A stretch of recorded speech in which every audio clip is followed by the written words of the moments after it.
Assalamualaikum warahmatullahi wabarakatuh.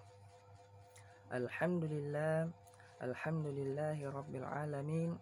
Wassalatu wassalamu ala asyrafil anbiya wal mursalin wa ala alihi wa ashabihi ajma'in. Puji syukur kita panjatkan kehadirat Allah Subhanahu wa taala sehingga pada hari ini kita masih sempat berkumpul dan mengikuti pembelajaran secara daring. Salawat serta salam tak lupa pula kita kirimkan kepada Nabiullah Muhammad sallallahu alaihi wasallam. Ialah nabi yang membawa kaum yang biadab menuju kaum yang beradab. Dialah nabi yang membawa kaum jahiliyah menuju kaum yang berilmiah. Sebelum kita memasuki pembelajaran pendidikan agama Islam, terlebih dahulu kita bersama-sama membaca doa sebelum belajar. Mari kita bersama-sama membaca doa. A'udzu billahi minasy syaithanir rajim. Bismillahirrahmanirrahim. Rabbi zidni ilman warzuqni fahman. Rabbi syrah li sadri wa yassir li amri wahlul 'uqdatam min lisani yafqahu qawli. Allahumma inna nas'aluka ilman nafi'an wa rizqan thayyiban wa amalan mutaqabbalan. Amin.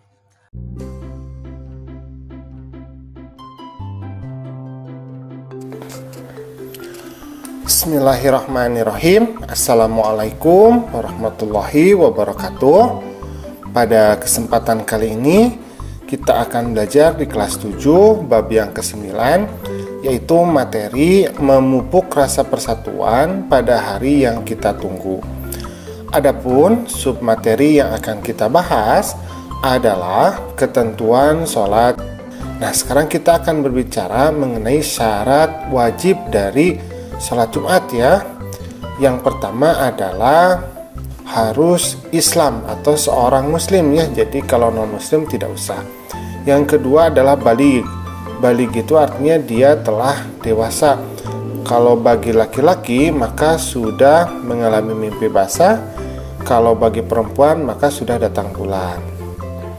Kemudian harus berakal. Berakal itu artinya waras, sudah mampu membedakan benar dan salah ya. Kalau misalkan anak kecil itu masih belum wajib ya, tapi hanya sunnah saja belajar untuk melaksanakan sholat Jumat kalau masih kecil ya. Kemudian yang keempat adalah laki-laki. Jadi wajibnya itu hanya bagi laki-laki saja. Kalau bagi perempuan itu tidak wajib. Tapi kalau misalkan mau ikut juga tidak apa-apa. Kemudian sehat dan mampu, maksudnya adalah tidak dalam keadaan sakit ya, dan mampu melaksanakan sholat Jumatnya. Jadi kalau misalkan sakit sedang berbaring tidak usah dipaksakan ya, cukup di rumah saja. Kemudian yang keenam adalah menetap, jadi artinya bukan seorang musafir ya, jadi artinya warga lokal. Tapi kalau musafir maka diperbolehkan untuk sholat zuhur. Tapi kalau misalkan mau sholat Jumat juga tidak apa-apa ya, kalau musafir ya. Tapi kalau orang yang menetap itu wajib untuk melaksanakan sholat Jumat. Kemudian syarat sah pendiriannya, yang pertama adalah harus di tempat yang bermukim. Artinya di lingkungan masyarakat, tempat pemukiman masyarakat. Jadi tidak bisa sholat Jumat itu diadakan secara mendadak ya. Misalkan di gunung, misalkan tiba-tiba di hutan gitu, tidak bisa ya. Tapi harus di tempat yang bermukim, artinya tempat tinggalnya para penduduk. Kemudian harus berjamaah. Jadi bukan sholat munfarid ya, bukan sholat bersendirian, tapi harus sholat yang berjamaah. Ada dua pendapat ya, ada yang mengatakan minimal harus 40, tapi yang lain mengatakan minimal 2 orang. Jadi tidak masalah ya silahkan berpendapat yang mana. Kemudian harus dilaksanakan pada waktu zuhur. Jadi kalau misalkan dilaksanakan bukan pada waktu zuhur maka tidak syah ya. Kemudian didahului doa khutbah. Jadi kalau sholat Jumat itu memang harus 2 khutbah dulu ya, baru kemudian dilaksanakan sholat Jumatnya. Nah, kemudian kita akan berbicara tentang rukun khutbah Jumat. Yang pertama mengucapkan puji-pujian kepada Allah ya, banyak misalkan innal hamdalillah atau alhamdulillah, silahkan ya. Kemudian yang kedua membaca salawat atas Rasulullah, wassalatu wassalamu ala Rasulullah gitu ya, kita berbicara seperti itu. Kemudian yang ketiga mengucapkan 2 kalimat syahadat, asyhadu alla ilaha illallah wa asyhadu anna muhammadan abduhu wa rasuluh. Kemudian yang keempat berwasiat ya, atau memberi nasihat, misalkan ittaqillah haqqa tuqatihi wa la tamutunna illa wa antum muslimun ya. Jadi bertakwalah kamu dengan sebenar-benarnya takwa, seperti itu. Kemudian yang kelima membaca ayat Al-Quran. Nah, untuk ayat Al-Quran ini biasanya disesuaikan dengan materi khutbahnya gitu. Jadi kalau misalkan materi khutbahnya tentang kepemimpinan, ya kita membaca ayatnya tentang kepemimpinan ya. Misalkan a'udzubillahi minasyaitonirrajim wa idz qala rabbuka lil malaikati inni ja'ilun fil ardi khalifah, dan seterusnya gitu. Misalkan seperti itu ya. Kemudian berdoa untuk semua umat Islam pada khutbah yang kedua. Contohnya misalkan Allahumma gfir lil muslimin wal muslimat wal mu'minin wal mu'minat, dan seterusnya seperti itu ya. Itu rukunnya ya. Sekarang syarat khutbah Jumat. Yang pertama, khutbah Jumat ini dilaksanakan tepat siang hari saat matahari tinggi dan mulai bergerak condong ke arah barat. Itu yang pertama ya, jadi pada waktu zuhur. Kemudian yang kedua, khutbah Jumat ini dilaksanakan dengan berdiri jika mampu.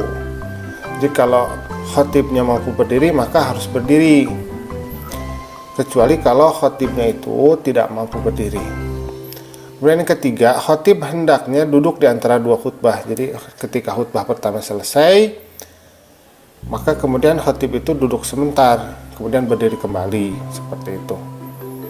Kemudian khutbah disampaikan dengan suara yang keras dan jelas. Jadi memang kalau pada masa sekarang sudah ada mikrofon ya, maka tidak jadi masalah. Tapi memang harus jelas dan keras gitu. Yang kelima, khutbah ini dilaksanakan secara berturut-turut, jarak antara kedua-duanya. Jadi antara khutbah yang pertama dengan khutbah yang kedua itu harus berturut-turut, jadi jedanya jangan panjang gitu. Kemudian khotib juga harus suci dari hadas dan najis ya. Kemudian juga khotib harus menutup aurat, jadi memakai pakaian untuk sholat ya, yang selayaknya, yang sopan dan menutup aurat. Kemudian sekarang kita akan berbicara tentang sunnah sholat Jumat. Nah, yang pertama sunnahnya itu adalah khutbah dilaksanakan di atas mimbar atau tempat yang tinggi. Jadi posisi khotib itu lebih tinggi daripada posisi para jamaah. Nah, kemudian khutbah ini disampaikan dengan kalimat yang fasih, terang, dan mudah dipahami. Jadi kalau misalkan ketika khutbah boleh menggunakan bahasa daerah, boleh juga menggunakan bahasa Indonesia. Karena intinya khutbah adalah materi itu tersampaikan kepada para jamaah, maka kita harus menggunakan bahasa yang dipahami oleh para jamaah. Ya. Kemudian yang ketiga, khotib menghadap ke jamaah sholat Jumat. Jadi khotib harus menghadap ke jamaah ya, tentu saja.